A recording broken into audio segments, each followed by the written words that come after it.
자, 안녕하십니까. 예, 추석 잘 보냈어요? 지난 시간에 추석 무렵 연휴가 끼어 있어서 수업을 좀 못했습니다. 아무튼 이해했길 바라고요. 오늘 이 시간을 통해서는 지난번에 우리 어문 규정과 관련돼서 띄어쓰기랄지 혼동하기 쉬운 말들 다 이야기했었죠. 기억나요? 기억나죠? 혼동하기 쉬운 말들. 자, 오늘 이 시간을 통해서 여러분들과 배울 거 외려 표기법이랄지 로마자 표기법. 사실 작년과 올해도 마찬가지지만 작년부터 시험에 있어서 좀 많이 나오지 않았던 파트인데 그럼에도 불구하고 과거에는 공무원 시험에 상당히 많이 나왔던 매번 나왔던 그런 파트가 로마자 표기법과 뭐다? 외려 표기법이었다라고 할 수 있습니다. 로마자 표기법이라고 하는 것과 관련돼서는 대체적으로 표준 발음이 상당히 중요하게 여겨집니다. 표준 발음 우리가 어떻게 발음할 것인가 그 발음에 따라서 적는 것이 로마자 표기법이기 때문에 이제 로마자 표기법은 표준 발음에 대한 이해가 좀 선제가 돼야 할 수 있는 것이고 외려 표기법은 표준어 규정과 같이 좀 외워야 할 것들이 많아요. 암기적상 따라서 실제적으로 보면 외려 표기법상 어긋난 것은 뭐냐 또는 옳은 것은 뭐냐 이런 식의 문제로 나오기 때문에 외려 표기법은 여러분들이 잘하는 사람이나 못하는 사람이나 처음 하는 사람이나 또는 우리가 재시생이 됐던 다 똑같이 암기하는 것이 많다라고 이렇게 생각할 수 있습니다. 자, 그렇다면 오늘 이 시간을 통해서 생각을 좀 하도록 하겠습니다. 혹시 중간중간에 모르는 것도 있으면 물어볼 수 있도록 그렇게 하시고요. 혹시 지난번에 배웠던 내용 띄어쓰기 부분에서 좀 힘들었던 사람이 있습니까? 힘들었던 내용이 있습니까? 띄어쓰기. 특히 띄어쓰기 부분에서 뭘 중요하게 여기라고 했죠? 지난번에 여러분들 지난주에 혹시 진도평가 안 봤나요? 문제 줬는데 내가 보니까 열어보지 않았더라. 아마 오늘은 예약돼 있나요? 예정돼 있어? 진도평가? 그래요? 자, 만약에 본다면 지난번에 우리 띄어쓰기 부분 배웠잖아, 그죠? 띄어쓰기에 대해서 집중적으로 문제를 냈어요. 띄어쓰기.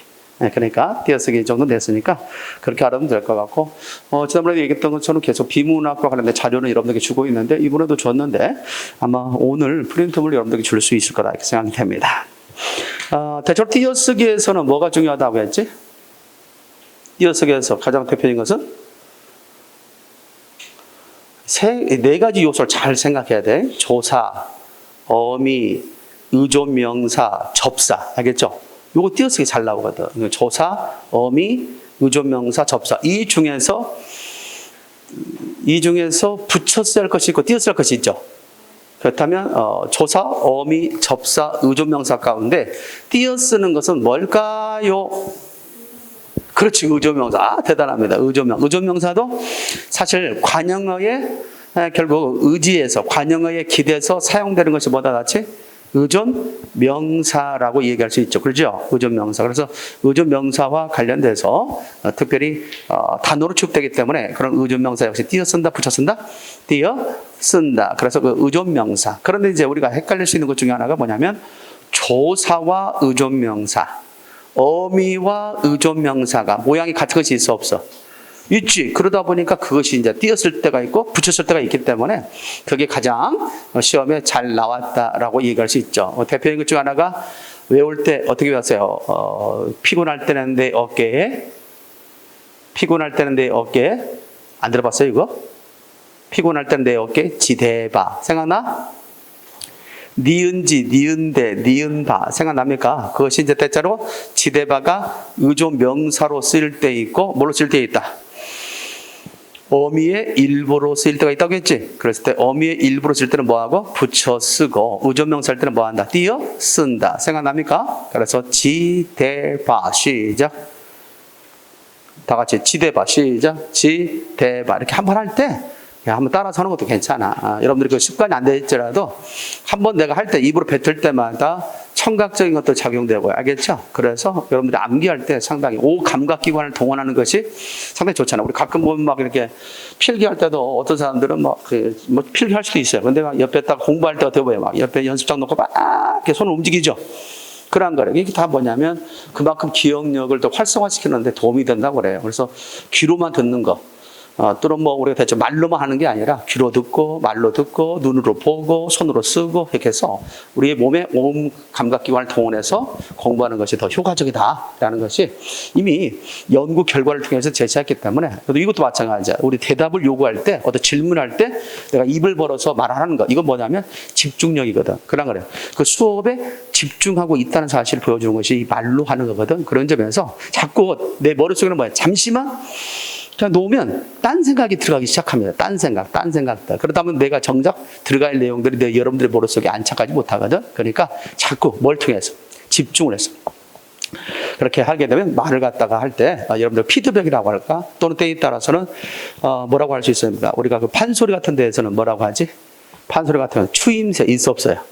그렇죠? 흥을 돋우기 위해서 우리가 판소리꾼이 노래 부르게 되면 그때 고수나 관객들이 뭘 해줍니까? 추임새를 해주죠. 추임새가 바로 뭐가 될 수 있어요? 여러분들의 대답이 될 수 있다라는 것이죠. 알겠죠? 그렇게 열심히 하다 보면 아마 수업이 더 생산적이고 더 분위기 좋게 갈 수가 있을 거라고 생각됩니다. 그래서 특별히 기억할 수 있는 게 뭐냐면 조사와 그다음 뭐다 같이 의존명사, 어미와 의존명사 였는데 어미는 배웠어요? 지대발 배웠죠. 조사와 관련해서는 뭐가 가장 대표적이라고 했지? 혹시 기억나는 사람? 조사. 만큼대로뿐만 생각나? 만큼대로뿐만. 그래서 만큼대로뿐만 앞에 채은이 오면 뭘로 취급하고? 조사로 취급하죠. 그렇죠. 조사로 취급하고 앞에 뭐가 오게 되면 관형어가 오게 되면 뭐가 된다? 의존 명사로서 띄어쓴다, 붙여쓴다? 띄어쓴다. 이렇게 해서 생각을 해도 그럼 지난주 수업을 좀 안 했는데 2주 동안에 여러분들이 다 외우고 있는 것 같습니다. 잘 기억하고 머릿속에 잘 정리하고 있는 것 같아요. 그게 가장 기본이거든. 그 다음에 접사하고 이제 뭐 차이가 있느냐? 접사와 관형사 기억나요? 좀 더 문제가 좀 어렵게 나왔을 때는 접사와 뭐가 있다는 점? 관형사 관련돼서 이제 구분하는 거예요. 접사는 붙여 쓴다, 띄어 쓴다? 접사는 붙여 쓴다, 띄어 쓴다? 붙여 쓴다. 알겠죠? 그러나 관형사는 띄어 쓴다. 관형사 그렇지. 단어기 때문에 띄어 쓴다. 그래서 이것도 모양이 같은 것들이 있다고 했지. 대표적인 것을 많이 배웠던 것이 뭐냐면 첫새 온각 같은 경우는 첫이라는 말, 뭐 새라는 말, 온이라는 말, 뭐 각도 있고 더 나가서 우리가 앞서 배웠던 것이 뭐가 있어? 시험 문제 나왔던 거 한, 맨과 한에 대해서 얘기한 적이 있어 없어요? 있죠. 맨이 접두사로 쓰일 때는 붙여 써야 되고 맨이 관형사로 쓸 때는 띄어 쓴다고 했죠. 따라서 근데 맨 앞이란 말이 있어. 맨 앞. 이건 붙여 써야 할까? 띄어 써야 할까? 맨 앞은. 그렇죠. 띄어 쓰는 거죠. 맨입은 붙여 쓰는 거죠. 생각나죠? 그래서 맨이 비다라는 의미. 아무것도 갖고 있지 않다는 의미일 때 맨은 대체적으로 뭘로써 붙여 쓴다 같이 접두사로서 붙여 쓰지만 가장이라는 의미 있죠? 그때는 맨이 관형사로 취급되기 때문에 그때는 띄어 써야 된다라고 한 적이 있습니다. 이 밖에 한도 심이 잘 나왔다고 했죠. 한번 물어볼까? 지난번에 배웠던 내용. 우리가 뭐 이번에도 아마 추석 때 그런 일이 있었겠습니다만은 한잔 하자. 한잔 하자. 그럴 때 한잔을 붙여 띄어. 우리 언제 한번 한잔 하자. 붙인다고 했죠. 그때는 회식의 의미로서 한 잔은 붙여 쓰고 한 잔, 두 잔, 세 잔, 네 잔 할 때 띄는다 붙인다? 그때는 띄었어야 되겠죠, 당연히. 그때 한 잔만 더 하자. 우리 한 잔만 더 하자 할 때 띄어야 됩니다. 그러나 우리 언제 한 잔 하자 할 때는 뭐 한다? 붙여 써야 된다라고 할 수 있죠. 가끔은 그러죠. 한번 놀러 와봐. 한 번은 붙일까 뜰까? 그때 그 한 번이라는 말이 단순한 횟수, 한 번이 아니죠. 일단 한번 놀러 와봐 라는 뜻일 때는 한 번은 붙여 써야 된다라고 할 수 있죠. 이해됐습니까? 엄마 한 번만 더 하게 해줘. 한 번만 게임 한 번만. 그럴 때 뭐 해야 돼?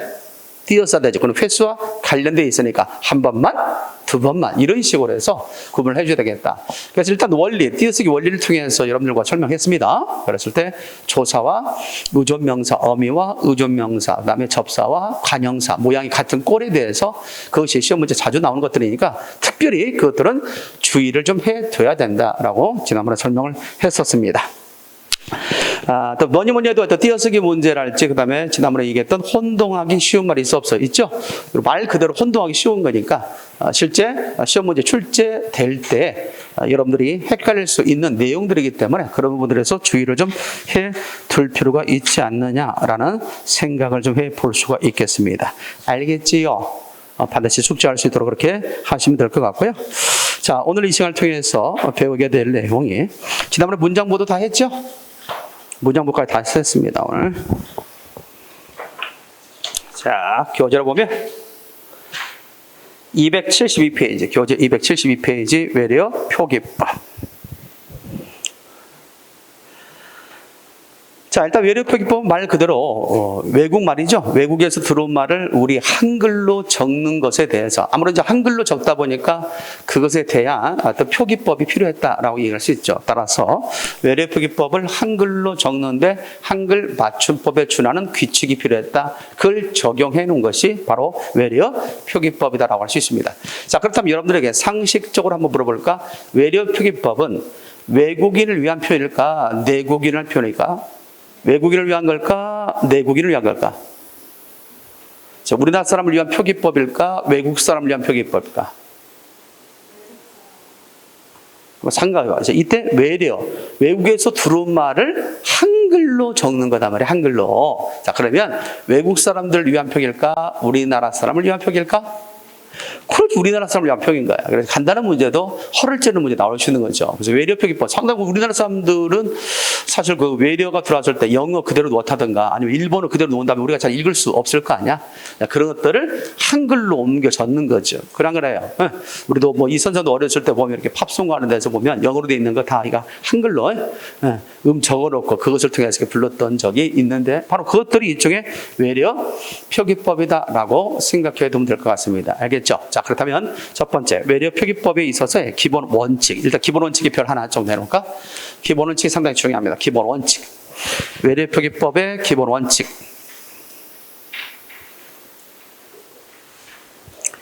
첫 번째, 외래어는 국어의 현용 몇 자모? 24자모, 24자모, 24의 동그라미.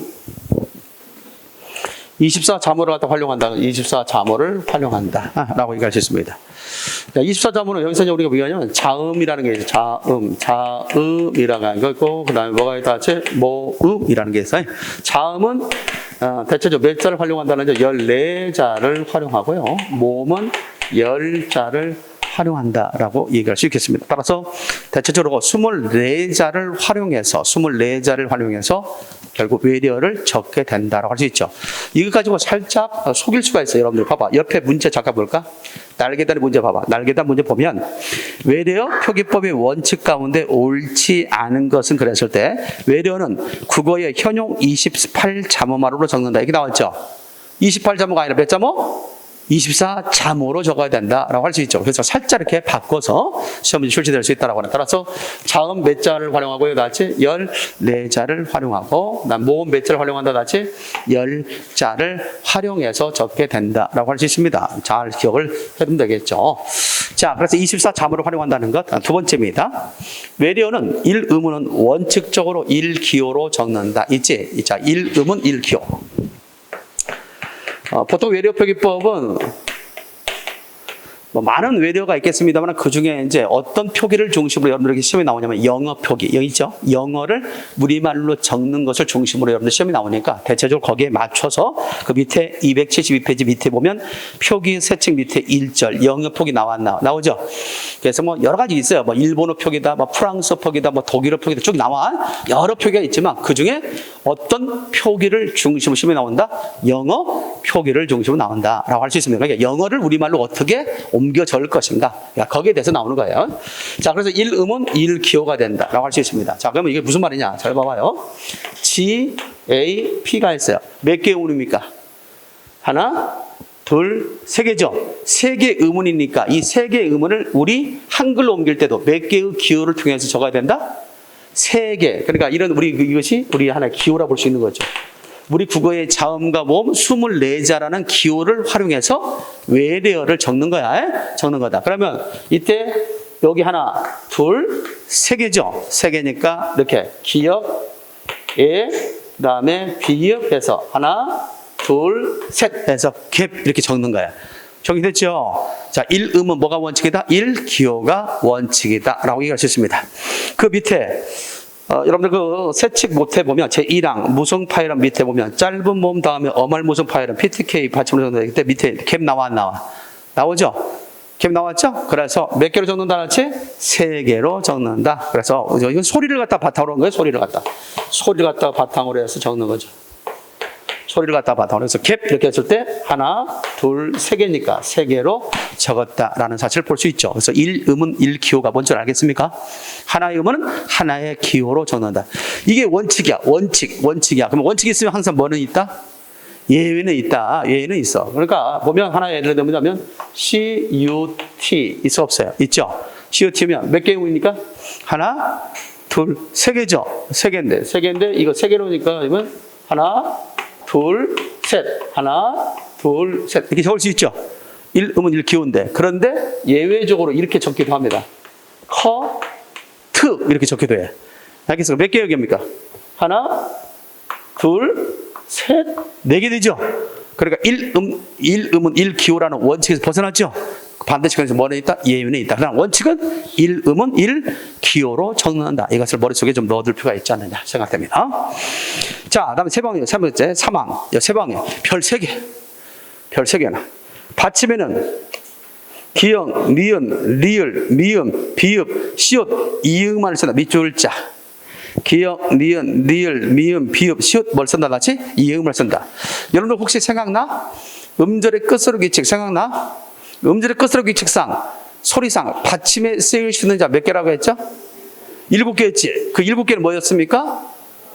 그렇지. 가느다란 물방울. 그렇다면 이 음절의 끝으로 규칙상 받침에 올 수 있는 자음과 소리상 받침에 올 수 있는 자음과 외려 표기법상 받침에 쓰이는 거 있어 없어요? 있지. 그거는 동일하다. OX? 그렇죠. X죠. X. 아, 잘했습니다. 보면 기역이다, 니은이다, 디귿이다, 리을이다, 미음이다, 비읍이다, 이응. 요게 뭐였어요? 이게 음절의 끝으로 규칙상 소리상 받침에 쓰일 수 있는 자음이죠. 그러나 외려 표기법에서는 뭐가 사용된다? 기역, 니은, 디귿이 사용되지 않지. 그렇죠? 그다음에 리을, 미음, 비읍, 시옷, 이응이죠. 그렇죠? 디귿 대신에 뭘 사용한다는 점? 시옷을 사용한다는 점. 따라서 과거에 문제 가운데 그렇게 나와서 틀린 적 있죠. 외려표기법상 받침에 쓰이는 것은 음절의 끝으로 규칙상 소리상 받침에 쓰이는 것과 동일하다. OX? X라고 할 수 있죠. 음절의 끝으로 규칙에서는 디귿을 사용했지만 외려표기법에서는 뭘 사용한다? 디귿 대신에 시옷을 선택한다는 것. 이해됐습니까? 그것들을 기억을 하고 있으면 될 것 같습니다. 자, 이렇게 해서 뭐 정리를 해두면 될 것 같고요. 다음에 사항으로 넘어가도 되겠습니까? 자, 파일은 표기는 된소리를 쓰지 않는 걸 원칙으로 한다. 된소리 또 밑줄자. 된소리를 쓰지 않는 것을 원칙으로 한다. 파일은 표기에는 된소리를 쓰지 않는 것을 원칙으로 한다. 있습니까? 자, 된소리를 쓰지 않는다. 왜 그래요? 외국 사람들은 된소리를 발음하지 못하죠. 특히 우리는 보게 되면 무엇과 무엇을 구분하느냐. 이렇게 해서 우리는 공을 갖다가 이 사람들은 뭐라고 하기도 하고 콩 이렇게 하기도 하죠. 그러나 무엇을 가장 발음을 못하냐면 꽁 이런 소리를 잘 못한다고 그래요. 알겠지? 그러니까 어차피 외국 사람들에 있어서는 된소리는 결국 발음하지 못하는 거고 꺼리는 것들이니까 실제적으로 외려표기법상 된소리가 많이 나올 데가 없어. 그러다 보니까 이 파일은 표기, 된소리를 쓰지 않는다라고 할 수 있습니다. 따라서 가스라고 하지 가스라고 하지 않는다 그런 얘기야. 이해됐나요? 네, 가스가 아니라 시작 가스 이렇게 하는 거. 버스가 아니라 다 같이 버스 이렇게 하는 거 이렇게 해서 말한다. 그걸 또 밑줄에 놔. 파일은 표기는 된소리를 쓴다 쓰지 않는다? 쓰지 않는다. 우리 국어의 대표기 파일하면은 기역, 디귿, 비읍이 있죠. 기역에 대해서 된소리가 뭐가 있다? 쌍기역. 디귿에 대한 된소리는 쌍디귿. 비읍에 대한 소리는 쌍비읍이 있죠. 이런 것들. 그래서 쌍기역, 쌍디귿, 쌍비읍 같은 파일음에 있어서 된소리를 갖다 쓰지 않는다라고 하는 걸 기억해라. 물론 이것이 원칙이면 예외는 있다 없다? 예외는 있는 거야. 이따 배우겠지만 뭐 근데 보면 빵 또는 뭐 우리가 보면 영어로는 필로폰이라고 하지만은 우리말로 히로뽕이란 말 들은 적 있어 없어요? 있죠. 그런 것들은 된소리를 갖다 쓰기도 합니다. 근데 예외는 있어요. 빵도 외려야 포르투갈에서 온 말이에요. 빵 이런 것들 알겠죠? 뭐 그런 것들 일부 예외가 있긴 있다. 그러나 원칙은 파일음에는 된소리를 쓴다 쓰지 않는다? 쓰지 않는다. 그렇게 알고 있으면 되겠습니다. 다음에 5번째. 이미 굳어진 외려는 관용을 존중하되 그 범위와 용례는 따로 뭐한다? 정한다 있지? 그다음 밑줄자 관용 존중. 관용 존중의 밑줄자. 이미 굳어진 외려는 관용을 존중하되 그 범위와 용례는 따로 정한다 할 때 관용 존중의 밑줄자. 했습니까? 그것들이 시험 문제 잘 나올 수 있겠죠. 이미 굳어진 외려는 관용을 갖다 뭐한다 같이? 존중한다. 관용 뭘까? 대표인 거 보면 여러분들 자, 뭐 우리 학생들도 마찬가지겠고 남학생도 마찬가지겠는데 파마한다 그래, 퍼머한다 그래? 파마라고 하지. 영어로는 퍼머라고 해야 맞는데 발음이. 근데 파마라고 하지. 이게 다 뭐라? 관용적인 것을 인정한다라고 얘기하는 겁니다. 내 말 알겠죠? 뭐 그런 것들도 알고 있으면 될 것 같다. 뭐 캐묵으로 하지 않죠. 캐묵으로 하지 않고 우리 뭐라고 한다 같이? 카메라라고 하죠. 다 그래서 이것이 관용적인 것을 허용한다는 것도 알고 있으면 되겠다. 자, 이렇게 해서 1항에서 몇 항까지? 5항까지. 그래서 어떤 문제가 나올 수 있어요? 그 옆에 날개단처럼 신문지 칠 때 되는데 장당연히 어처구니 없이 숫자를 가지고 살짝 장난쳤지? 24자를 활용해 적는다고 했는데 28자를 한다. 그래서 이렇게 살짝 바꿔서 제시하기도 했다는 것. 조심해야 됩니다. 따라서 표기의 기본 원칙 기억을 해도 되겠다. 자, 표기의 세칙과 관련돼서 중요한 것들 몇 가지만 이야기하도록 하겠습니다. 좀 안타까운 것은 여러분들 시험에 어떻게 나오냐면 이렇게 나와요. 자, 한번 볼까? 274페이지 봐봐. 274페이지 보면 그 위에 날개단 문제 나옵니까? 그거 보면 아예 스펠링도 주어지지 않은 채 거기에 우리말로 적어서 나왔죠, 이렇게. 그래 안 그래요? 그러죠? 아니면 274페이지 밑에 하단 보면 스펠링은 주어졌지만 발음은 주어지지 않았지.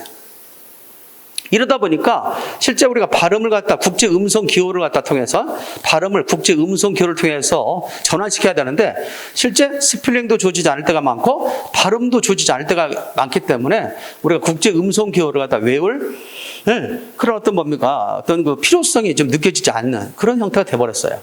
그래서 내가 아까 얘기했다시피 외려 표기법은 어쩔 수 없이 어떻게 해야 된다고요? 표준어 규정처럼 좀 외워야 되는, 어쩔 수 없이 외워야 되는 그런 측면이 됐습니다. 따라서 그런 쪽에서 시험에 잘 나올 만한 것들을 좀 추려서 몇 가지 설명해 줄 테니까 잘 봐봐요. 다시 한번 272페이지. 272페이지 보면 거기 뭘로 나왔어? 국제 음성 기호에 따라 적대 다음 사항의 유아의 정답이지. 그런데 아예 국제 음성 기호를 우리 교재를 뺐어요. 왜 그러냐면 아까 설명했던 것처럼 국제 음성 기호를 갖다가 적어놓을 이유가 없었던 것은 외려 표기법이 신문지 나왔을 때 발음이 주어지지 않는다는 것이다. 결국 국제 음성 기호는 발음을 갖다가 어떻게 우리가 적을 것인가에 대해서 제시한 것이 국제 음성 기호이기 때문에 실제 외려 표기법에서 발음이 주어지지 않는 문제 유형에서 우리 교재에 국제 음성 기호를 실어놓음으로써 여러분들이 그것을 외워야 되는 그런 필요한 그런 쓸데없는 시간을 버리지 않기 위해서 제시하지 않았어요. 그럼에도 불구하고 몇 가지 주의할 것들에 대해서 설명해 주도록 하겠습니다. 제 1항에 동그라미 해봐. 1항 거기 272페이지 1항에 동그라미. 272페이지 1항 무성 파열음. 무성 파열음 PTK. 이 무성 파열음이라고 하는 것은 뭐냐면 울리지 않는 소리. 우리가 성대를 갖다 울리는 소리를 갖다 뭐라고 했죠? 유성음이라고 했고 성대를 울리지 않는 소리를 갖다 뭐라고 했다? 무성음이라고 했지. 그와 더불어서 영어에는 이와 같이 유성 파열음이 있고 무성 파열음이라는 것을 제시하고 있다. 대체로 보게 되면 무성 파열음 PTK 있습니까? PTK, 이 PTK와 관련해서 얘기하면 짧은 모음 다음에 PTK는 뭘로 적는다? 받침으로 적는다. 거기다 밑줄 자. 짧은 모음 다음에 어말에 오는 무성 파열음은 PTK 있죠? 무성 파열음 PTK는 받침으로 적는다. 그래서 캡 나옵니까? 캡 나왔죠? 캡. 그래서 캡 할 때 그 짧은 모음이기 때문에 그때의 P를 받침으로 적어서 비읍이 밑으로 왔죠. 생각납니까? 그렇게 이해가 돼요. 따라서 첫 번째 상목 이야기하면 이렇게 되겠죠. 첫 번째 1번 짧은 무성 파열음. 짧은 무성 파열음. 짧은 모음. 잘못 말했죠? 잘못 말했네. 짧은 모음 다음에 오는 무성 파열음은 뭐로 적는다? 받침으로 적는다. 이렇게 정리가 되시겠죠. 짧은 모음, 무성 파열음 다음에 자, 잘 정리합니다. 짧은 모음 다음에 오는 무성 파열음 P, T, K는 뭐로 적는다? 받침으로 적는다. 이거 외워둬. 그래서 금방 설명했던 것처럼 G, A, P 할 때 짧은 모음 다음 이때 얘가 짧게 발음하는 거죠. 지금 여기 발음 봐봐요. 발음 기업은 짧은 모음이죠. 그럴 때는 뭐로 적는다? 받침으로 적는다. 그렇다면 이것과 더불어서 얘기한다면 어떻게 될까? 만약에 긴 모음이면 어떻게 될까? 긴 모음 다음에 뭐가 오게 되면 무슨 파일함? P, T, K가 오게 되면 어떻게 적을까? 그러면 거기다가 밑줄자 K 놓아야 되겠죠. 다음 같이 거기 보면 거기 세 번째에 밑줄 짝 해놔. 세 번째. 자음 앞에 PTK는 을을 붙여 적는다 있죠? 그게 짧은 모음 다음에 어말 무성파는 PTK는 받침을 줬는데 그 세 번째 보면 이 이해의 자음이나 이 이해의 모음이 나오죠. 그 이해의 모음이 그러니까 짧은 모음이 아니라 무슨 모음이 나겠다? 긴 모음이 되겠지. 그럼 긴 모음 다음에 PTK는 뭘로 적는다? 을을 붙여 적는다라고 되어 있죠. 따라서 스탬프라는 말이 나오죠. 스탬프. 자, 이렇게 나왔어요. 이때 스탬프 할 때 A가 모음이죠. 이게 긴 모음일 때 이때 F는 뭘 적는다는 점? 받침으로 적지 않고 을을 붙여 적는다. 그래서 스탬프. 시작. 스탬프. 머릿속 기억해둬. 짧은 모음 다음에 무성 파일은 PTK는 받침으로 적지만 긴 모음 다음에 오는 PTK는 뭘 적는다? 을을 붙여 적는다. 알겠죠? 그래서 푸트크로 적는다. 이렇게 얘기할 수 있습니다. 따라서 케이프 나오죠? 그런 것들을 잘 내겠습니다. 그런 것도 시험 문제 출제될 수 있겠죠. 하나만 더 한다면 우리가 여러분들 했던 것처럼 알겠죠? 가끔 생일날 아침에 먹는 것이 뭐죠? 우리가 가끔 생일날에 촛불을 켜놓고 뭐에다 촛불을 켜요? 케이크라고 하죠. 케이크. 우리 케이크라고 하지 않고 뭐라고 한다? 케이크. 그것도 여기 해당되는 거야. 긴 모음 다음에 PTK는 을을 붙여 적는다. 그래서 뭐라고 하면 틀려? 케이크라고 하면 틀려. 케이크가 아니라 시작. 케이크라고 해야 된다. 알겠죠? 그런 것도 시험 문제 출제가 되는 거죠. 케이크라고 적어야 된다라는 거야. 케이크가 아니라. 자, 이것도 나올 수 있는 거죠. 다음은 2번입니다. 이항 밑줄자. 유성 파이러면 뭐가 있느냐면 BDG가 있습니다. 뭐가 있어요? BDG. 자, 유성 파이러면 뭐가 있다? 나왔지? BDG가 있다. BDG는. 그때 유성 파이러면 뭘 붙여 적는다? 나왔지? 을을 붙여 적는다. 그래서 벌브. 그다음에 랜드 있습니까? 이렇게 해서 을을 무조건 적으면 아까 PTK 같은 경우는 뭐였어요? 긴 모음이냐 짧은 모음에 따라서 달랐죠? 짧은 모음 다음에 오는 PTK는 받침으로 적었지만 긴 모음 뒤에 오는 PTK는 을을 붙여 적었지. 근데 유성 파열하면 무조건 을을 붙여 적는 거야. 됐습니까? 그래서 그 중에서 시험에 잘 나왔던 것 중에 하나가 뭐냐면 두 가지에 더 밑줄을 해놓을까? 지그재그. 이 지그재그를 지그재기라고 적으면 틀려. 알겠어요? 지그재기 아니라 시작. 지그재그라고 해야 된다는 거 알아둬요. 그 다음에 로브스터 밑줄자. 로브스터. 혹시 로브스터라는 말이 뭔지 아는 사람 손 들어봐요. 알긴 알죠. 그 옆에 써놨으니까 랍스터. 시작. 랍스터. 우리가 보통은 우리나라 사람들은 랍스터라고 많이 기억하죠.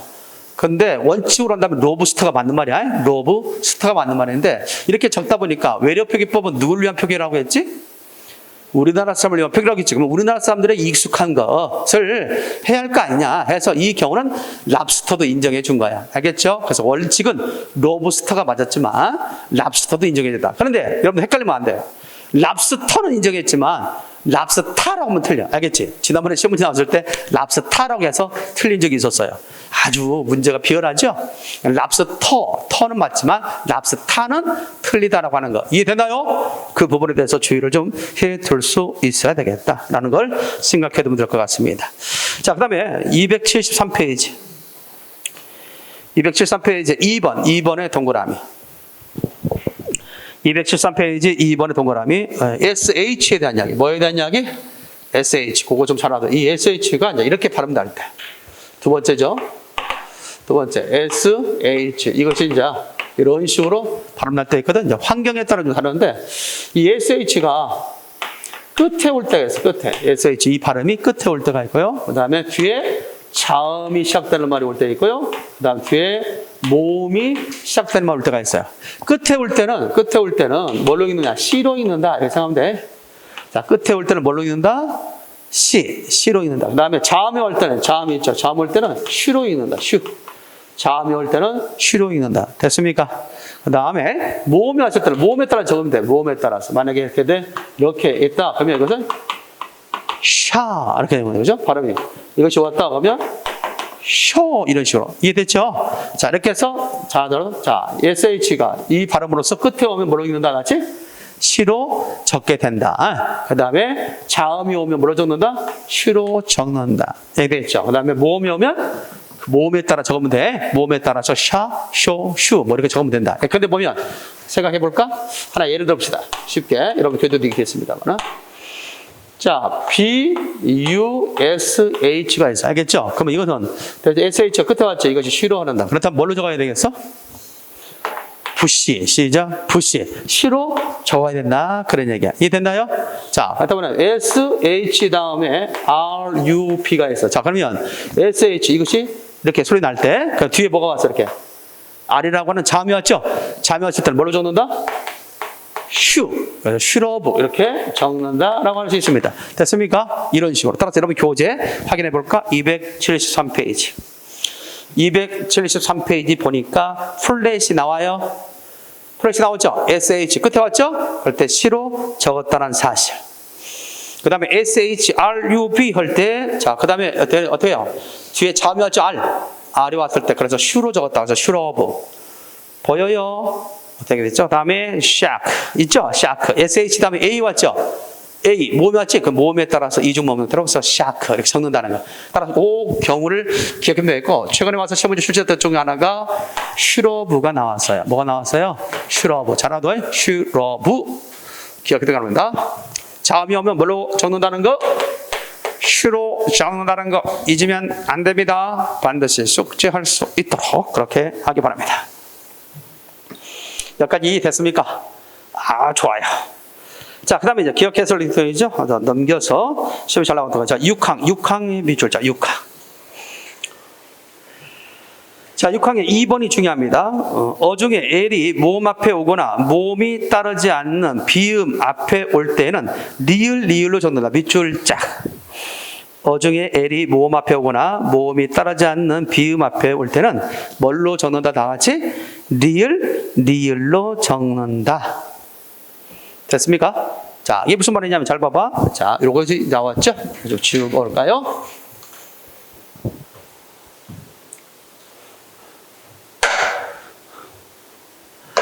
자, 여러분들 교재도 나왔겠습니다만 이렇게 얘기할 수 있어요. 세 번째로 보면 L 있어. 이렇게 L 있어. L 앞에 모음이 오거나 L 뒤에 모음이 오면 뭘로 적느냐면 리을로 적는다 이런 뜻이야. 그래서 잘 봐봐. SLITE 있죠? 그러면 L 뒤에 뭐가 왔어? 모음이 왔죠? 그럴 때 리을로 적어서 이것을 어떻게 적는다? 슬라이드로 적는다는 거야. 자칫 잘못해서 이것을 이런 식으로 적으면 틀려요.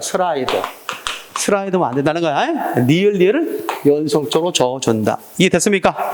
잘하도. 따라서 L 앞에 모음이 오거나 L 뒤에 모음이 오면 뭘로 적는다? 같이 리을로 적는다. 따라서 슬라이드. 됐습니까? 그런 부분에 대해서 주의를 좀 해줄 수 있어야 되지 않겠나. 자, 이렇게 해서 그런 부분들을 덜어서 나올 수 있겠죠? 자, 그렇게 하면 되겠고. 다만 그 밑에 햄릿과 헨리의 밑줄자.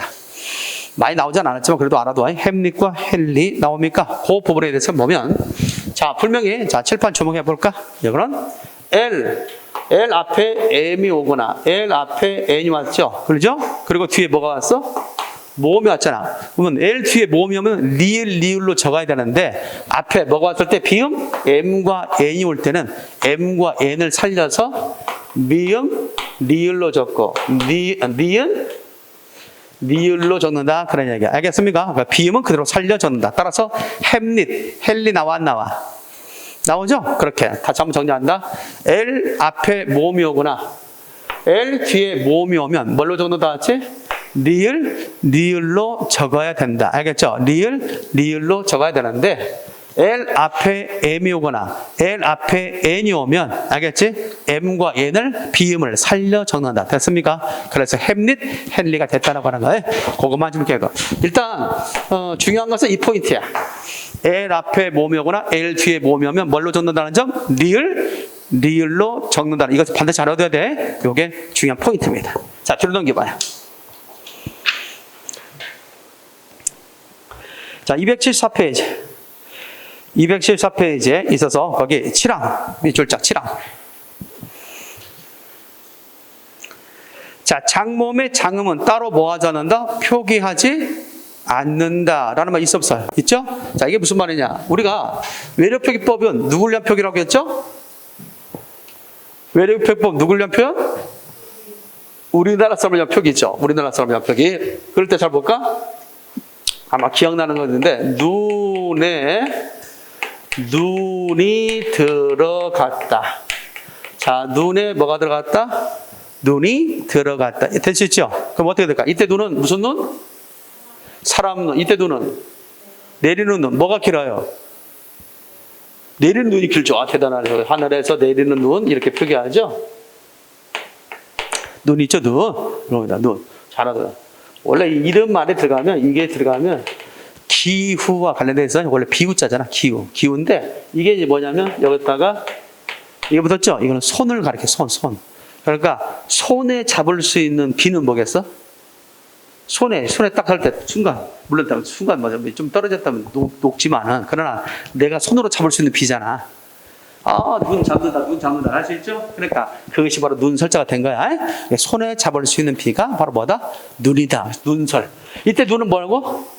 길게 내고, 이때의 눈은 사람 눈이라고 했죠. 사람 눈은 짧게 내죠. 그럴 때 이거는 길게 내고 이건 짧게 내는데, 우리는 우리말로 표기할 때, 한글로 표기할 때 이때 눈 길게 표시한다고 우리가 이렇게 쓰진 않잖아. 그러지? 그래서 외국어도 마찬가지다. 외국에서 듣는 말도 우리 국어에서는 장음을 표기하지 않으니까 이것도 표기하지 말자라고 한 거야. 됐나요? 자, 예를 들어서 보게 되면 거기 보면 팀 있어요. 팀 할 때 길게 내죠. 하지만 팀 옆에다 이렇게 하지 않는다고. 이렇게 팀 옆에 장문 표시 하지 않는다고. 표기할 때 이렇게 기억해 두겠습니다. 자, 그 다음에 이제 파랑의 별 2개 정도. 파랑의 별 2개 정도. 발음상 중모음이 있어. 아이가 있고, 아우가 있고, 에이가 있고, 오이가 있고, 오우가 있고, 아우어가 있죠? 이렇게 이게 중모음이다. 하나의 모음이 아니라, 결국 2개 이상의 모음이 겹쳐 있는 것을 중모음이라고 할 수 있잖아. 그렇지? 이런 중모음을 그러면 어떻게 적용할 거냐? 이런 중모음 어떻게 적용할 거냐? 우리 국어에는 뭐가 있어? 우리 국어에는 중모음이 있죠? 이중모음이 있죠? 우리 국어에는 따로 이중모음이 있잖아. 그런데 영어에서는 이중모음이 없죠? 그럼 이걸 어떻게 적을 것이냐에 대해서 이제 고민을 했겠죠. 그럴 때 어떤 원칙을 세웠냐? 자, 우리 국어에는 이중모음이 있지만 영어에는 이중모음이라는 게 없으니까 그걸 옮길 때는 뭐냐? 여러 개의 이중모음으로 발음 나더라도 각각의 단모음으로 옮겨 적자. 그런 얘기야. 알겠어요? 뭐로 옮겨 적다? 단모음. 저기 무슨 말이냐? 잘 봐봐. 타임 있어 없어요? 타임 있죠? 잘 봐봐. 타임. 출판 주목해볼까요? 타임 할 때 이런 식으로 이제 발음 난다 이렇게 나와 있죠. 타임 나와 있죠. 그 모음 몇 개 나왔어 이렇게? 하나, 2개 나왔죠. 그럴 때 이것을 갖다 한꺼번에 적지 말고 우리 국어에 이중모음이 있다 할지라도 한꺼번에 적지 말고 각각을 단모음으로 밝게 적자 그런 얘기야. 알겠지? 그럼 어떻게 돼? A가 A죠? 아죠? 아. 그 다음에 임해서 타임. 이 나와 있죠. 각각을 단모음으로 적는다 그런 얘기야. 정리됐습니까? 다시 한번 이중모음은 각각 뭘로 적는다? 단모음으로 각각 하나씩 적게 됩니다. 타임. 하나 더 예를 들어봅시다. 이해가 안 됐으면 하우스 있어 없어요? 하우스 있죠. 하우스. 이렇게 발음이 이렇게 나죠. 자, 그럴 때 모음 몇 개 나왔어? 하나, 둘 나왔죠. 그렇다면 모음이 거듭됐으니까 이중모음이잖아. 이렇게 중모음이죠. 그런데 중모음을 이것을 한꺼번에 적는 것이 아니라 나누어서 적는다. 나누어서. 알겠죠? A는 뭘로? 아로. 이거는 으로. 그러니까 하우스. 시작. 하우스. 이렇게 적는 거죠?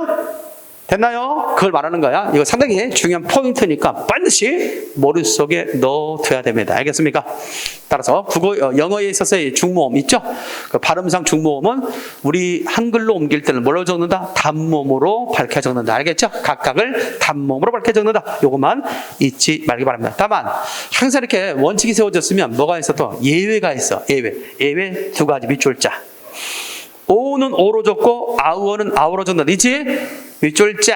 이게 시험에 잘 나와. 오는 오로 적고 아우어는 뭐로 적는다. 시작. 아워로 적는다. 됐습니까? 그 부분에 대해서 시험에 잘 나오는 거죠. 다시 한번 오는 뭐로 적고 다 같이? 오로 적고 아우어는 뭐로 적는다. 다 같이? 아워로 적는다. 이 부분에 대해서 주의를 좀 해둘 수 있어야겠다. 자, 그래서 그 밑에 보면 보트 있어 없어? 있지? 보트 할 때 발음에 뭐가 나왔습니까? 이런 식으로 나왔잖아. B-O-U-T 이렇게 나왔잖아. 그렇지? 이렇게 나왔을 때 O가 나왔잖아. 그렇게 나왔음에도 불구하고 이것을 뭘로 적는다고? O-U로 적지 않고 O로 적는다. 됐지? 포트. 시작. 포트.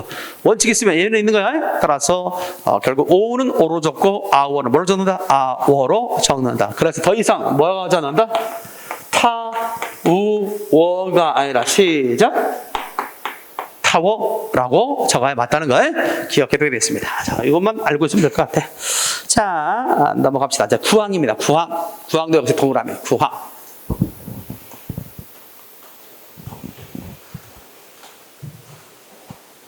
자, 원칙만 몇 가지만 알고 있으면 될 것 같고, 나머지는 이제 용례 중심으로 외워야 됩니다. 자, 첫 번째 보면 뭐가 나오냐면 W 계열이 있어. 자, 영어에 스펠링 가운데 W로 시작되는 말이 있을까 없을까? 있겠지. 이때 W는 뭘로 적어야 되느냐? 있죠. 요거는 두 가지로 적으면 된다. O나 U로 적는다라는 뜻이 알겠지? W는 뭐로 적는다? O나 U로 적는다라고 얘기할 수 있습니다. 자, 그래서 거기 보면 되겠죠? 대표적으로 얘기했을 때 이거 하나 기억나면 WO가 있다. 그럼 뭐 해야 되지? 이거는 오, 이렇게 적는다는 거에 기억이 들어. 이게 좀 어려워. 우리 국어에서는 말이지, 읽어봐, 시작. 이거는 오죠. 근데 영어는 이것이 뭐가 되게 되냐면, 이런 식으로 발음내거나, 이런 식으로 발음하거나, 이런 식으로 발음하게 되면, 발음기호가 주어졌다 하면, 우리는 그냥 주저 없이, 뭐뭐그래 없이 그냥, 오로 적으면 돼. 오로 적어. 또, 이런 식으로 발음할 때가 있어. 이런 식으로 발음할 때 있어. 이걸로 보면 어떻게 돼? 어로 적어야 돼. 우리는 오면 오고 아면 아지. 근데 영어는 똑같은 의문이 상황에 따라서 어로 발음할 때가 있다는 얘기야. 그러면 음성기호, 발음기호가 주어졌다면, 이런 것들이 주어졌다면 우리는 이걸 따라서 적으면 되잖아.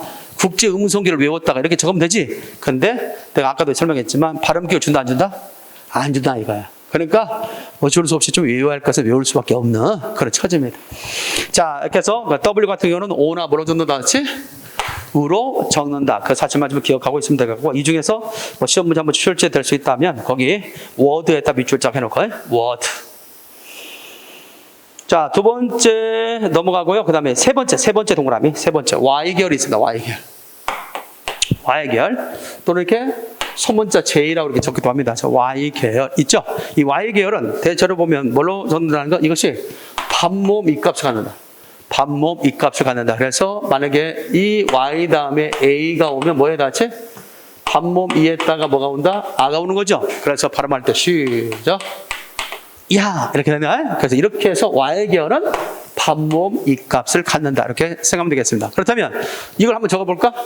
YO는 어떻게 적어야 되냐면 YO는 어떻게 적어야 돼서 우리말로 적으려면 한글로 적으려면 옛날 대표적인 카세트 이런 것도 있었다. 이름을 갖고 있는 카세트 있었는데 요조요? 이게 뭐냐? 오죠. 근데 앞에가 반몸 이값을 갖는다고 했죠. 그렇죠? 그래서 뭐라고 적는다? 시작. 요라고 적는다. 이렇게 해서 정리를 해두면 되겠습니다. 됐습니까? 그대로 신문제 출제가 될 수 있겠습니다. 자, 그래서 야드의 밑줄자, 야드 시험이 나왔고요. 야드. 그 다음에 밑에 보면 옐로 나옵니까? 자칫 옐로를 갖다 뭐라고 하면 돼? 옐로라고 하면 안 틀려요. 옐로가 아니라 시작. 옐로 카드에 나오지. 옐로 카드면 안 돼. 많이 나왔던 것 중에 하나. 밑줄 짝 반드시 잘 나왔던 것 중에 하나입니다. 그 다음에 그 밑에 하나 더. 인디아니아이라 나왔지? 인디언이 맞습니다. 인디언. 그것도 역시 기억을 해두면 되겠어요. 자, 그 다음에 시팡은 별 3개 정도. 복합은 별 3개 정도 해내야 되겠습니다. 자, 거기 보게 되면 다음 같은 것이 있겠죠. 복합은 다음 같이 얘기하고 있어요. 여기 복합을 가로 열고 써놨겠다. 복합어 가로 열고 합성어라고 써놔. 여기에서의 복합어의 개념은 합성어 개념이에요. 우리가 단어 형성 과정에서 복합에는 합성어가 있고 파생어가 있다고 했죠. 여기 외래표기법상에서 말하는 복합어는 우리가 문법에서 배웠던 합성어에 해당된다 생각하면 돼. 그 가로 열고 써놔. 합성어라고 해. 자, 이게 무슨 말이냐면 잘 봐봐. 거기 보면 컵 라이크 있죠. 컵 라이크 했을 때 자칫 잘못하면 아까 생각했던 것처럼 자, 뭐가 들어가 있었어요. 여기 보면 C 이렇게 하고 이렇게 있잖아. 그 다음에 발음 상황에 있어서 에커 이렇게 되어 있다는 것을 보죠. 하나 빠졌구나. 자, 빠졌죠. 자, 이렇게 됐을 때 잘 봐봐요. 자, 이거 보면 자, L 뒤에 뭐가 오면 모음이 오게 되면 발음상 L 뒤에 모음이 오게 되면 뭐로 적는다고 했어? 리을로 적는다고 했잖아. 그렇지? 그런데 이 경우는 합성 단어이기 때문에 그런 적용을 하면 안 된다. 그런 뜻이야. 각각 복합어는 합성되기 전에 각각 홀로 적은 것처럼 단도로 적을 때 좀 적어야 된다. 그래서 컵과 라이크가 맞는 말이지.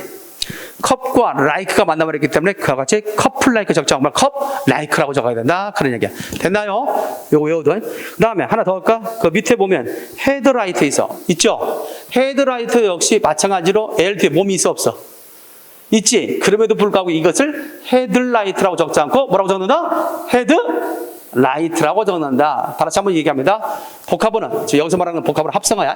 합성어는 합성되기 이전에 단독으로 적을 때처럼 적어준다. 알겠죠? 그래서 헤드 플러스 라이트니까 헤드라이트라고 해야지. 이것을 하나의 단어로 봐가지고 헤드라이트라고 적으면 안 된다라는 거예요. 그 부분 시험에 잘 나왔습니다. 커플 라이크가 아니라 시작 컵 라이크. 헤드라이트가 아니라 시작 헤드라이트. 이렇게 해서 적어야 된다는 것도 알고 있으면 될 것 같아요. 여기까지만 기억해 두면 될 것 같아요.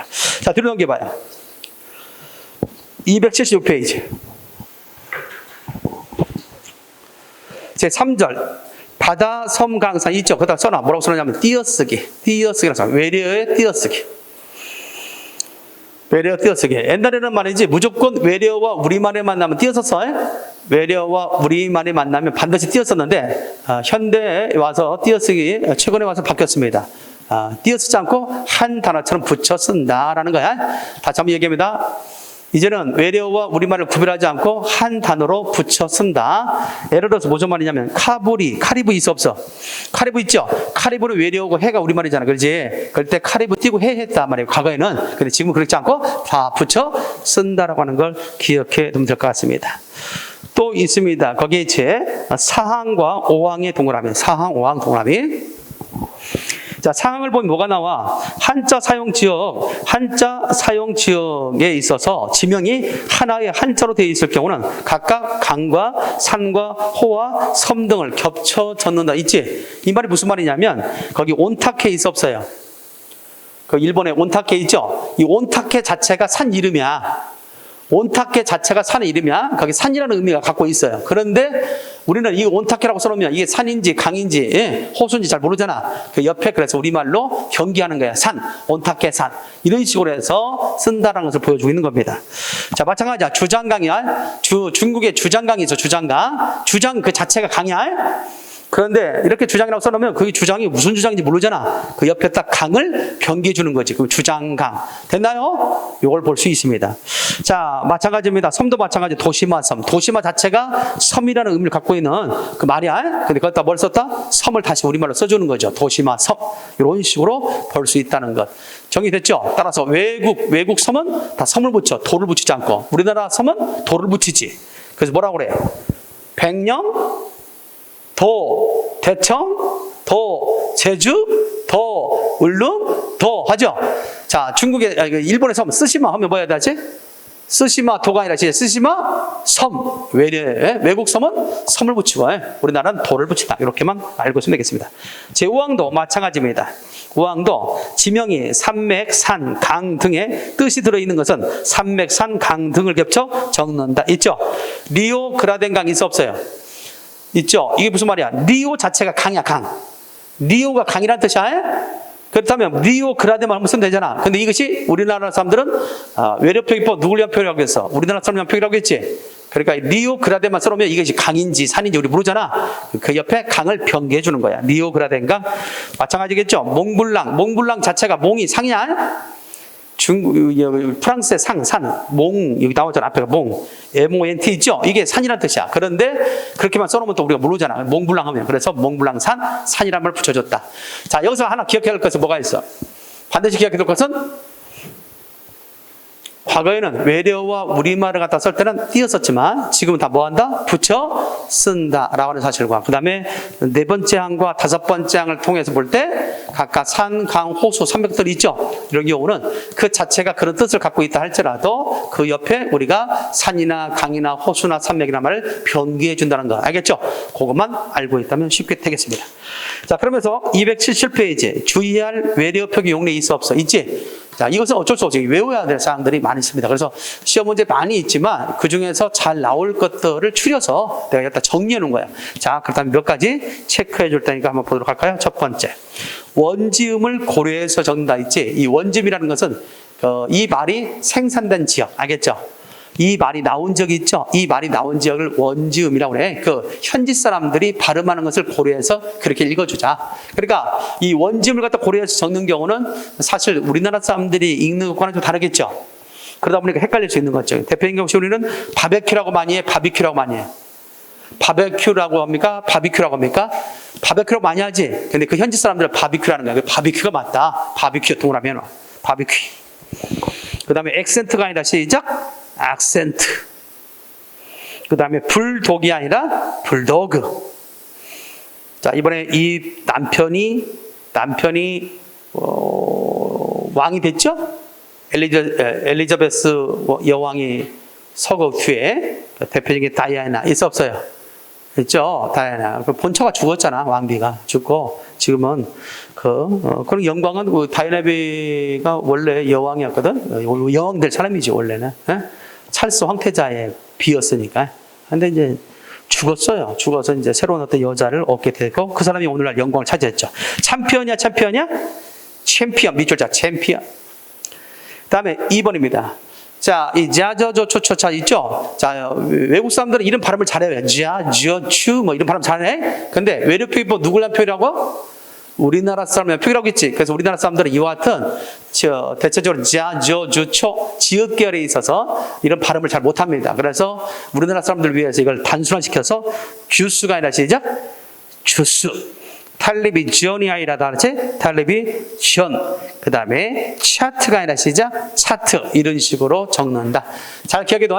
이와 같이 지읒이나 치읒결에 있어서는 이중모음 쓰지 않고 단모만 시켜서 우리는 표기하게 된다. 왜? 우리나라 사람을 위한 표기니까. 그래서 자, 저, 추가 아니라 시작 자, 저, 조, 주, 초. 알겠어요? 차. 이렇게 적는다는 거예요. 그래서 차트가 아니라 시작 차트. 잘 기억해둬.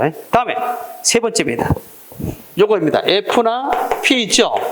요것은 뭘로 적는다? 피읍으로 적는다. 뭘로 적어? 피읍으로. F나 P는 동타지 피읍으로 적어야 돼. 자, 그 부분 헷갈리면 안 되겠습니다. 따라서 판타지가 아니라 다 같이 판타지. 자, 우리가 많이 틀렸던 것 중에 뭐가 있어? 화이팅! 뭐 화이팅! 그러죠? 화이팅 아니라 파이팅이라고 해요. 파이팅. 요거 많이 틀려요. 방송 자막에도 간혹 파이팅 나온다. 지금도 이렇게 문자 보내는 거 보면 대부분 다 화이팅이라고 와. 파이팅이 아니라 이제 파이팅이 맞다는 거예요. 자, F나 P는 뭐라 하지? 피읍으로 적는다는 사실 잊지 말기 바랍니다. 다음에 네 번째. 아까도 얘기했습니다만은 파열음은 된수를 쓴다 안 쓰지 않는다? 쓰지 않는다. 가스야 가스야? 다 같이 시작. 가스. 모차르트야 모차르트야? 모차르트. 뭐 그런 부분들에서 주의를 좀 해둘 수 있어야겠다. 다음에 278페이지. 자, 거기 보면 카페가 아니라 시작 카페. 윗줄자 해놔. 카페. 그 다음에 꽁트가 아니라 콩트. 윗줄자. 자, 그 다음에 다섯 번째입니다. 영어는 두 종류가 있죠. 미국에서 들어온 말도 있고 영국에서 들어온 말도 있잖아. 그렇지? 따라서 영국에서 들어왔느냐 미국에서 들어왔느냐에 따라서 표기가 좀 달라질 수 있는데 그 중에 하나만 기억해두면 돼. 슈퍼마켓. 슈퍼마켓은 영국식들 따릅니다. 영국에서 들어와서 슈퍼마켓이 슈퍼마켓이 아니라는 걸 잘 기억해둬. 다음에 여섯 번째. 아까 얘기했습니다. 짧은 몸 다음에 PTK는 뭘로 적는다고 했지? 받침으로 적는다고 했지? 받침. 그래서 거기 나왔지? 도너츠가 아니라 시작? 도넛. 시험에 잘 나왔습니다. 도넛. 도넛. 우리가 흔히들 도너츠 그러잖아. 근데 도넛이 맞다라고 하는 거 기억해 두면 되겠습니다. 로켓가 아니라 나왔지? 로켓이 맞다는 거. 이것도 시험에 잘 나왔던 거죠. 자, 다음에 일곱 번째입니다. 일곱 번째는 긴 모음 뒤에 PTK는 뭘 붙여 적는다? 을을 붙여 적는다고 했죠. 대표인 단어 케이크. 시험에 잘 나왔죠. 케이크. 케이크이 아니라 케이크. 그 다음에 팀워크이 아니라 팀워크. 플룻이 아니라 플루트. 밑줄 짝. 됐죠? 그 다음에 여덟 번째는 아까 설명했던 건 SH에 대한 이야기죠. SH가 끝에 오면 이 발음 나는 것이 끝에 오면 시로 적는다겠지. SH 다음에 모음이 오면 모음에 따라 적고 SH 다음에 뭐가 오면 자음이 오면 슈로 적는다. 생각나지? 그래서 그거부터. 그래서 거기도 시험에 나왔던 거 하나 밑줄 해놓을까? 거기 슈림프의 밑줄자 슈림프 밑줄자 슈림프. 슈림프의 밑줄자. 했습니까? 요거 시험에 잘 나오죠. 슈림프 기억해두면 되겠습니다. 슈림프. 됐죠? 잘하고 있어. 자, 이 밖에 이제 기억하고 러시아워, 러시, RUSH일 때 러시아워가 아니라 러시아워 밑줄자.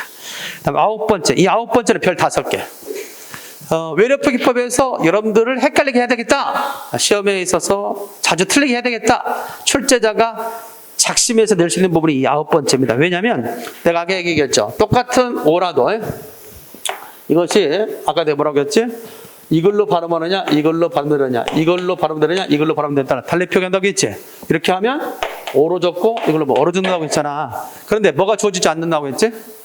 발음기호가 주어지지 않는다고 한다고. 그러니까 어떻게 되겠어? 외울 수밖에 없어. 그래서 옆에 날개단, 박스 해봐. 날개단. 날개단에 보면 커로 적는 거, 코로 적는 거 써놨죠? 요게 이제 한 번쯤 알아둬야 돼. 그래서 커로 적는 것의 대표인 거 컴퓨터, 컨소시엄, 컨테이너, 컨트리, 리모컨, 에어컨.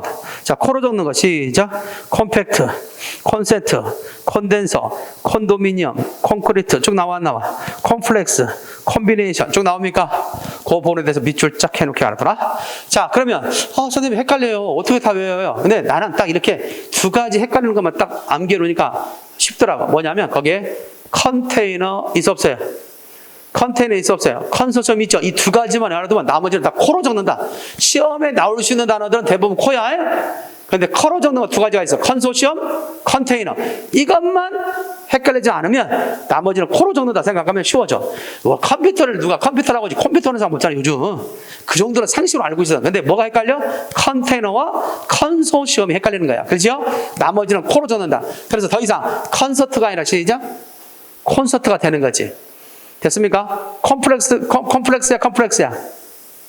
컴플렉스라고 해야지. 컴플렉스하면 안 된다는 뭐만? 컨테이너, 컨소시엄만 코로 적고 나머지는 코로 적는다. 그래서 너도 그렇게 해놓으니까 나는 지금까지 헷갈리지 않고 있습니다. 자, 그 다음에 어디냐? 거기 뒤로 넘겨서 280페이지 13번 13번에 보면 조심해야 할 나라 이름. 자, 조심해야 할 나라 이름 가운데 거기에 많이 틀렸던 것 중에 하나인데요. 싱가포르이 아니라 싱가포르. 그 다음에 말레이시아가 아니라 말레이시아. 밑줄자 말레이시아. 시험에 잘 나올 수 있죠. 과거에 아시아의 4마리 용 가운데 하나 했던 말레이시아. 그 다음에 이디오피아가 아니라 에티오피아. 상당히 못 사는 나라임에도 불구하고 6.25 때 우리를 도와줬던 나라. 자, 다 같이 에티오피아. 알겠죠? 사실 과거에는 우리보다 잘 살았다고 그래. 6.25 당시에는. 근데 지금은 우리보다 훨씬 못 사는 나라가 됐죠? 에티오피아. 시작. 에티오피아. 기억해두면 됩니다. 다음에 14번째입니다. 주의해야 할 된소리와 거센소리. 자, 카톨릭이 아니라 다 같이 가톨릭. 쿠데타야. 다시 한번 쿠데타야. 쿠데타. 동그라면 시험에 잘 나왔던 것이죠. 이 밖에 가디건이 아니라 카디건. 밑줄자 카디건.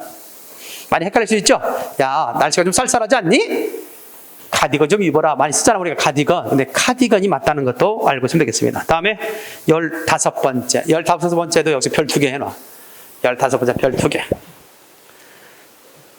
자, 보통 우리가 영어 같은 경우는 그래서 형태가 많아. 그런데도 불구하고 형태가 나오는 게 있어요. 넌센스가 아니라 시작. 난센스. 기억해둬. 그래들 뭐라고 많이 하죠 우리가? 넌센스 많이 하잖아. 근데 난센스가 맞는 표기라는 거예요. 난센스. 이와 더불어서 하나 기억해둘 수 있는 게 뭐가 있냐면 이거 외에 난센스라고 하는데 그거 어디다가 하나 하는가? 이것도 안 하나 내가? 앞서 있나? 그것도 하나 옆에 써놓을까? 여기다가 내가 표기를 안 해놨나? 있을 거야 어딘가에. 그때 또 나오는데 할리우드. 시작. 이따 써놔봐. 자, 우리가 가끔 할리우드 액션이라고 그래. 헐리우드 액션이라고 그래. 흔히들 헐리우드 많이 하지. 근데 그 틀려. 할리우드가 맞습니다. 뭐가 맞다? 할리우드. 뒤에다 써놨다. 뒤에 있습니다. 할리우드. 헐리우드가 아니라 시작. 할리우드라고 해야 된다는 점. 일단 나오니까 체크해놔. 이거 난센스하고 할리우드 기억해둬. 난센스, 할리우드. 할리우드를 자칫 헐리우드면 안 돼. 난센스를 넌센스면 안 돼. 이것도 기억해놓겠습니다. 시험은 실효되어 있죠. 그 다음에 16번째 군더더기 표기에 주의할 것. 대표 가운데 앙케이트가 아니라 앙케트. 밑줄자. 그 다음에 러닝 셔츠가 아니라 러닝이 아니라 러닝이야. 러닝. 가끔 우리가 보면 TV에 런닝맨 있죠? 그것도 원래 틀린 거야. 러닝맨 그래야 하는데 런닝맨 틀린 거야. 다음에 밑에 봅시다. 그 다음에 마사지가 아니라 마사지, 밑줄자 마사지, 마사지가 아니라 마사지, 컨닝이 아니라 시작 커닝, 배지가 아니라 다 같이 배지. 시험에 잘 나왔죠. 흔히들 많이 나오죠. 우리가 흔히들 근데 뭐라고 하래? 배지라는 말도 않고 배지 많이 하잖아. 배지가 아니라 배지가 맞다라고 하는 거 기억해보겠습니다. 자, 281페이지. 자, 영어 가운데는 일본에서 들은 말이 상당히 많아. 그러다 보니까 일본식 영어 발음을 갖다 따르다 보니까 그렇게 잘못된 표기를 할 때가 더러 있다. 대표인식 가운데는 링게르가 아니라 다 같이 링거 동그라미. 우리가 링거 맞는다 그래야지. 링게르 맞는다 하면 틀려. 링거. 그 다음에 바란스가 아니라 밸런스.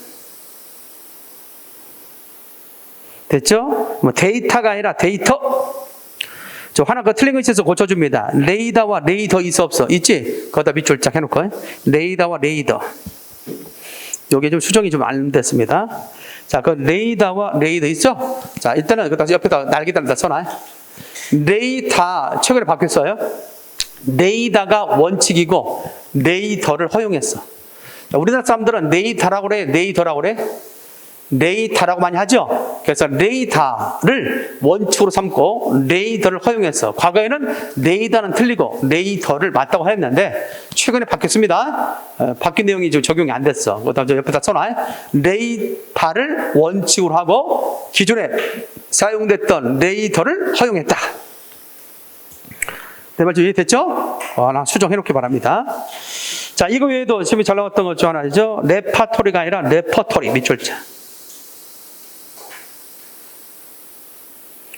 다음에 프로포즈야 프러포즈야 프러포즈 밑줄자 프러포즈. 다음에 핸들링 아까 뭐라고 했어? L 뒤에 몸이 오거나 L 앞에 몸이 오면 리을로 적는다고 했지. 핸들링이 맞습니다. 핸들링. 다음에 18번입니다. 자, 18번 상황에서는 뭐가 중요하냐면 거기에 밑줄자 보닛 있죠. 차에 있어서 우리가 보닛이라고 그래, 보넷이라고 그래. 흔히들 보닛이라고 해야 되는데 본네트 하는 경우 있죠. 잘못된 것이다. 보닛. 다음에 자켓이 아니라 재킷, 캐비넷이 아니라 캐비닛. 시험이 잘 나왔습니다. 캐비넷 하는데 틀려? 캐비닛이 맞다. 뒤로 넘겨. 282페이지. 자, 288페이지 19번. 19번에 있어도 부당한 생략이나 줄임에 주의할 것. 렌지가 아니라 레인지. 전자 렌지라면 틀려요? 전자 렌지가 아니라 전자 레인지가 맞다는 점. 다음에 레크레이션이 아니라 레크리에이션이 맞다는 점. 밑줄자 레크리에이션. 20번과 관련돼서 자, 이 중에서 10에 가장 잘 나왔던 공무원 시험에서 한번 한 10번은 나왔을 것 같아요. 거기 보면 액세서리가 아니라 액세서리. 또 공무원 시험에 잘 나왔던 것이 액세서리. 자, 이 밖에 하나 더 온다면 그 밑에 샤시가 아니라 세시. 시험 잘 나왔죠. 샤시가 아니라 세시. 자, 21번입니다. 21번. 대체로 그 중에서 밑줄장에 놔 몽타주, 밑줄장 몽타주. 프랑스에서 온 말은 프랑스의 현지 발음을 따라서 썼습니다. 그래서 몽타지가 아니라 몽타주라고 해 맞습니다. 몽타주, 밑줄장. 그다음에 22번. 양성모음 형태, 음성모음이냐 양성모음이냐 헷갈릴 때 있는데 양성모음 형태를 표준으로 즉 외래표기에서 맞는 걸로 처리하는 것이 있습니다. 대표인 것이 뭐냐면 칼럼, 밑줄자 칼럼. 신문 같은 데 보면 칼럼이 있어 없어? 있지. 칼럼이라고 해야지 컬럼이라면 틀린다는 거예요. 그 다음에 앞서 이야기했던 것처럼 컴플렉스가 아니라 시작 컴플렉스. 밑에 있네. 헐리우드가 아니라 시작 할리우드가 맞다는 점. 앞서 얘기했던 난센스가 맞다고 했죠. 넌센스가 아니라 난센스. 그 다음에 할리우드 그 구분해서 좀 기억해둬라. 다음 283페이지. 자, 음성모음 형태가 옳은 경우 있습니다. 대표 핵심이 잘 나왔던 것 아답터가 아니라 어댑터. 밑줄자 어댑터. 다음에 스펀지가 아니라 시작 스펀지. 심포지 음이 아니라 같이 심포지 밑줄자 해놓읍시다. 다음에 24번. 철자에 따라 유의할 것 중에 하나죠. 칼라야 컬러야 다 같이 색깔을 얘기할 때는 컬러입니다. 컬러. 그다음 옷을 얘기할 때는 칼라야. 근데도 불구하고 자칫 잘못 말해가지고 칼라TV는 틀려요. 칼라TV가 아니라 시작 컬러TV라고 해야 맞다는 거 기억해 보겠습니다. 다음에 25번입니다. 자, 25번과 관련돼서 얘기했을 때 거기 밑줄 해볼까? 밑에 보면 기부스라는 말 많이 쓰는데 기부스, 너 기부스 했냐? 틀려? 너 입에다 기부스 했냐? 뭐 목에다 기부스 했냐? 그게 아니라 깁스 했냐? 시작. 깁스. 자, 너도 링게르가 아니라 시작. 링거. 기부스가 아니라 같이 깁스. 잘하게 하겠습니다. 다음 밑에 밑줄자. 샌달이 아니라 샌들. 쇼파가 아니라 소파. 커피 샵이 아니라 커피숍. 다음에 스낵, 이거 조심해. 스낵. 시험에 나왔다가 많은 학생 틀렸어. 스낵 코너 할 때 아이를 써야지 어이를 쓰면 틀린다는 거 알겠죠? 그거 많이 나왔어요. 스낵 코너 할 때 어이가 아니라 다 같이 아이. 이 밖에 레프리가 아니라 레퍼리. 시험에 잘 나왔던 단어죠? 스티로폴이 아니라 스티로폼. 밑줄자. 자, 다음 제일 밑에 보면 밑에서 두 번째 아울렛. 자, 우리가 흔히들 옆에 주위에서 보면 아울렛이라고 그래, 아웃렛이라고 그래? 아울렛이라고 많이 하죠? 틀립니다. OUT, LET 이건 합성어야. 합성어는 뭐라고 했어 아까? 각각 단독으로 적을 때 좀 적는다고 했지. 그리고 OUT는 아웃으로 적어야 되겠지. 그래서 아웃렛이지 아울렛이 아니야. 요거 시험에 잘 나옵니다. 주변에 아울렛으로 적어놓은 데 많죠? 근데 아울렛 틀린 표기야. 아웃렛이 맞다라고 하는 거. OUT, LET 합성어니까 각각 독립된 단어처럼 적을 때처럼 적어줘야 된다는 거에서 OUT를 적으려면 아웃으로 적어야 되죠. 아웃. OUT는 아웃으로 적는다. 그래서 아웃렛이라고 해야지 아웃렛은 틀린다는 걸 기억하면 되겠습니다. 다음에 하나만 더. 부르주아가 아니라 다 같이 부르주아. 밑줄자 부르주아. 시험이 잘 나왔습니다. 뒤로 넘겨서 284페이지. 앰뷸런스가 아니라 앰뷸런스. 밑줄자 앰뷸런스. 다음에 옵저버가 아니라 옵서버가 맞습니다. 다음에 카운셀링이 아니라 카운슬링이 맞죠. 카운슬링. 플랜카드가 아니라 프레카드가 맞습니다. 프레카드. 마지막 하나. 포크레인이 아니라 포클레인. L 앞에 몸이 오거나 L 뒤에 몸이 오면 리을로 적는다. 됐습니까? 자, 물론 시험에 잘 나오는 것들을 추려서 내가 해줬습니다만은 적어도 우리 교재 속에 나와 있는 것들을 중심으로 보되 교재 285페이지부터 시작해서 287페이지 있어 없어요? 있지. 여기에 60개를 추려놨는데 이 60개는 그동안에 시험에 잘 나왔던 것들을 추려놓은 거야. 됐습니까? 처음에 여러분들 문제 풀 때 이걸 풀 때 볼펜으로 하지 말고 연필로 살짝 해놓고 내가 몇 개를 맞출 수 있는 건지 확인하고 또 한 시간이 흐르는데 또 다시 한번 해보고 해서 여러분들이 평소 때 습관적으로 틀린 것들이 있을까 없을까 반복해서 틀린 것도 있겠지. 그것들이 여러분들에게 있어서 시험에 있어서 아킬레스건이 될 수 있다라는 생각에 그것을 잘 체크를 해놔야 됩니다. 알겠습니까? 처음부터 뭐 하지 말라고요? 볼펜으로 표시하지 말라고 해. 연필로 살짝 표시해서 내가 수업 배웠던 가운데 어느 정도 기억하고 있는가를 체크해보는 것이 좋겠다. 정리됐습니까? 이렇게 해서 뭐의 표기를 배웠다? 외려 표기법에 대해서 배웠다. 외려 표기법은 누굴 위한 표기라고요? 우리나라 사람을 위한 표기라고요. 그래서 한글로 적기 때문에 한글 맞춤법에 준하는 표기의 기본 원칙이 있었다라고 하는 거. 몇 개의 자본을 활용해 적는다? 24개. 아주 잘하고 있습니다. 잠깐 쉬었다가 이제 뭘 배우게 되냐면 여러분들 교재 288페이지에 있는 노마자 표기법에 대해서 다루도록 하겠습니다. 알겠죠? 쉬었다 합시다.